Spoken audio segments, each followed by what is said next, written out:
Bonjour, monsieur le ministre. Bonjour, monsieur le journaliste. Après l'accord signé à Washington entre Kinshasa et Kigali, quelles sont les dispositions prises au niveau du gouvernement congolais pour la mise en œuvre effective de cet engagement? Dans cet accord, il était prévu, dans les 30 jours qui suivent la signature, la création d'une commission mixte de sécurité qui sera censée de suivre notamment sa mise en place du côté du gouvernement de la République démocratique du Congo, spécifiquement au niveau du ministère des Affaires étrangères. Les listes sont apprêtées pour la constitution de cette commission qui sera chargée de veiller à la mise en œuvre effective de cet accord.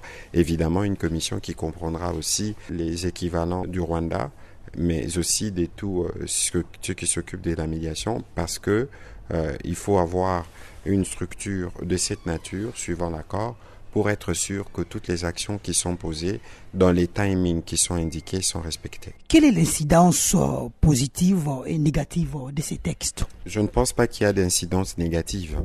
L'incidence positive d'abord, c'est que on s'est accordé pour nous dire qu'il faut respecter l'intégrité territoriale de la RDC, des autres pays. On s'est accordé pour se dire que dorénavant, quelle que soit la nature de problème, on ne peut pas les régler militairement. On s'est accordé encore une fois pour nous dire qu'il faut absolument respecter par exemple la charte de l'Union africaine sur le principe de l'intangibilité des frontières, nous assurer de l'application de la résolution 2773. Dans cet accord, on a mis en place un mécanisme qui nous permet aujourd'hui pour que la conversation se fasse dans le sens de comment nous construisons la paix et de comment on se projette, parce que lorsque nous aurons atteint cet objectif d'une paix que le président de la République souhaite définitive et durable, on pourra travailler pour voir comment on crée un cadre d'intégration régionale qui va bénéficier d'abord aux populations congolaises, mais aussi à tous les pays de la sous-région. Alors, que dit l'accord, monsieur le ministre, par rapport à la gestion des rebelles de l'AFC M23? L'accord parle d'autres processus qui sont en cours. Il y a à Doha un processus qui nous met en discussion avec les M23, d'ailleurs un processus qui pourra connaître son dénouement bientôt. Quand on aura fini de discuter avec les M23, pour tout ce qui concerne les questions militaires de ce genre, il n'y aura plus de brassage, il n'y aura plus de mixage. Il y aura une intégration au cas par cas en suivant un processus de vetting. Ça veut dire qu'on va vérifier vos aptitudes physiques, on doit vérifier votre casier judiciaire, on doit être sûr que ceux qui doivent être réintégrés dans l'armée le soient parce qu'ils répondent aux critères. Auquel cas, il y a d'autres qui seront canalisés vers le programme de PDD-RCS qui a été conçu. Les textes signés à Washington contiennent-ils des mesures coercitives en cas de non-respect de l'une ou l'autre partie? Les textes en lui-même prévoient des mécanismes de règlement de différends. Ici, un accord évidemment s'exécute de bonne foi. Un accord qui a été signé de manière libre. Chaque pays a eu le temps de lire, d'avancer ses arguments. Il faut être justement de mauvaise foi pour sortir de ce cadre signé sous les auspices du gouvernement américain. Jamais on n'a vu un tel niveau d'implication du gouvernement américain. Pour nous, constitue comme une forme de garantie.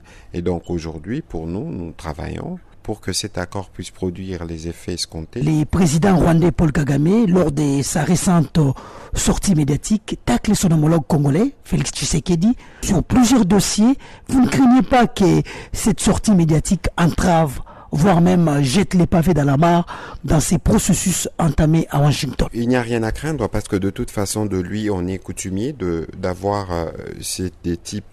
des propos, à mon avis, ces propos traduisent plutôt un certain désespoir parce que ces mensonges répétés commencent à toucher à sa fin. Comment vous pouvez constamment nier les activités illicites dans l'Est de la République démocratique du Congo alors que nous avons été à table et nous avons signé un accord? On ne peut pas signer un accord lorsque on ne s'est pas engagé dans un conflit. Est-ce que vraiment, comme il est si intéressé à la politique en République démocratique du Congo, il peut s'inspirer du modèle du président Tshisekedi dans un pays où les élections se tiennent régulièrement, dans un pays où vous avez une pluralité d'opinions, une pluralité des médias? Au Rwanda, il n'y a ni pluralité d'opinion, il n'y a ni élection crédible. Monsieur le ministre, nous vous disons merci. C'est moi qui vous remercie. Mbote Bandeko, na yoki kolela na bino par rapport ya bandeko nyonso bazana posa basala ba achat na bango na Turquie na yeli bino lelo solution na avec bilele.com. Bilele.com ezali boutique na Istanbul, eza ko aider partout bozali partout dans le monde. O nyonso bazana posa ko somba costume, robe à mariage, bilamba, basapatu, basak à partir ya Istanbul. À contacter bilele.com na numéro oyoyo topé na adresse mail na e topé na ba page na e nyonso na cheli bino bandeko akola kisabino ba modalité nini ya transfert partout aux alliés na monde et wane silité o nyonso recontacter bilele.com avec comme code promo Tosha TV azalina 10% ya réduction bandeko bo umelate pa question les cas qui mingi to kosomba biloko na Istanbul ndenge nini et debiso en tout cas yango boyebi ki na lukila rabino toujours ba aide na elibino bilele.com contacter na numéro yo pour na ba achat na yo nyonso et pas na ezali rapidité donc partout aux alliés na monde na délai moko ya mokuse aux alliés na bakoli na yo nyonso na rapidité nyonso avec bilele.com kolata na facilité.